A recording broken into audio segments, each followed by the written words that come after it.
Okay, so my classroom runs on a classroom economy system. You can find it, all the resources that we use in second grade here are on myclassroomeconomy.org. It's put out by Vanguard and they're all free. So my classroom, all of my students have a job and they all get paid for their job and they all have to apply for their jobs. So the beginning of the year starts, everybody fills out a job application and they have to apply.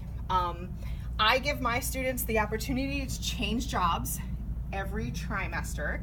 They have to decide if they want to change their job. They have to write a letter of resignation and say, "Dear Miss Santee, I would like to quit my job because." And then what I do is I erase the names and then they have to apply for a new one. Because on the 15th of every month is rent day and payday. So they get paid, they get a paycheck, and they also have to pay their rent. Rent is $100 a month. And in our classroom, because of the flexible seating, not everybody has their own desk, which if you have your own desk, you can do, the rent is $100 for your desk. But in our classroom, you pay $100 for the privilege of choosing your own seat.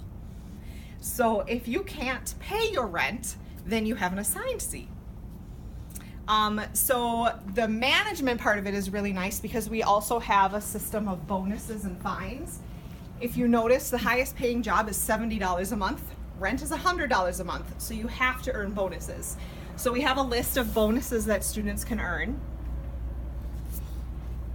And then we also have our fine list.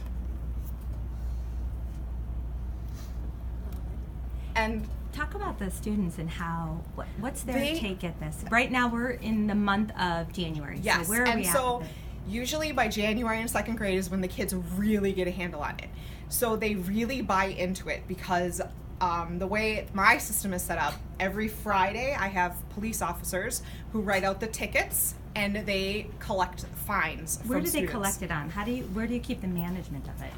Okay, well this is huge. There's a lot of this, so if this rambles a bit, then let me know.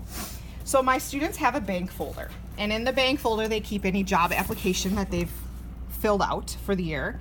If they've resigned, I staple the letter in here. If they want to be a police officer or banker, they're supposed to get a letter of recommendation. If they get one, then I staple it in here as well. And this is the name of our principal. Yes. So we know. So she has to sign it. And this is also where they keep their cash. So this is their bank folder. They also, in here, they have a bank log. So if they have any money that's kept in their bank account, we keep track of it in our bank logs. So they have a balance at all times.